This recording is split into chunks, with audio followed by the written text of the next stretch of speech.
Sur le thème de la rencontre de l'islam, je vous propose 4 livres. Et d'abord un qui vient de paraître, Louis Massignon, le catholique musulman, par Manuel Pénicaud chez Bayard.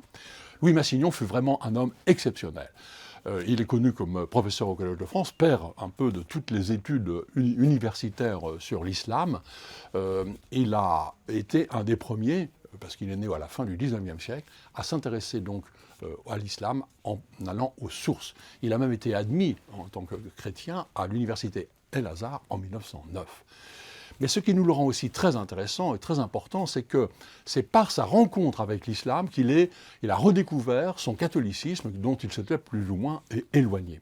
Et le livre raconte en particulier sa conversion, une nuit sur un bateau en Mésopotamie, un peu sa nuit de feu qu'il appellera la nuit de l'étranger. Voilà.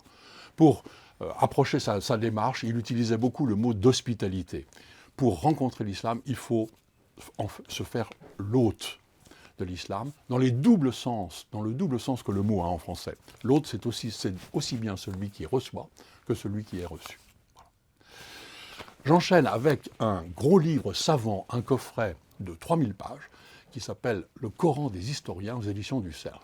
Alors carrément, c'est une première mondiale. 30 spécialistes internationaux étudient comment le Coran a été élaboré, comment on a fixé son texte, comment on l'a interprété.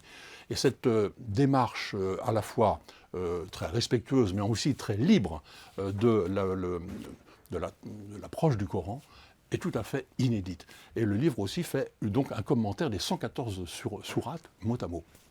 Alors pour l'islam d'aujourd'hui, je vous conseille Anne-Bénédicte Hoffner. Ces acteurs, c'est les nouveaux acteurs de l'islam chez Bayard. Elle est journaliste à la Croix, elle est spécialiste, elle a interviewé dans différents pays ces personnalités pour leur demander comment ils pensaient et comment ils vivaient leur islam aujourd'hui. Ce sont des gens très différents, mais évidemment ils se rassemblent sur un point, ils sont contre le sectarisme et la violence, et ils cherchent un islam qui est réconcilié.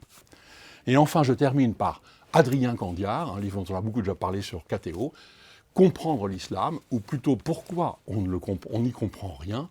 Adrien Candiard est dominicain, il vit au Caire, c'est un spécialiste de l'arabe et du Coran, mais là il fait un livre vif, c'était en fait une conférence très accessible, très directe, pleine d'humour, et je crois que tout le monde devrait lire ce petit livre, parce que c'est une bonne manière d'avoir une vue plus juste de l'islam.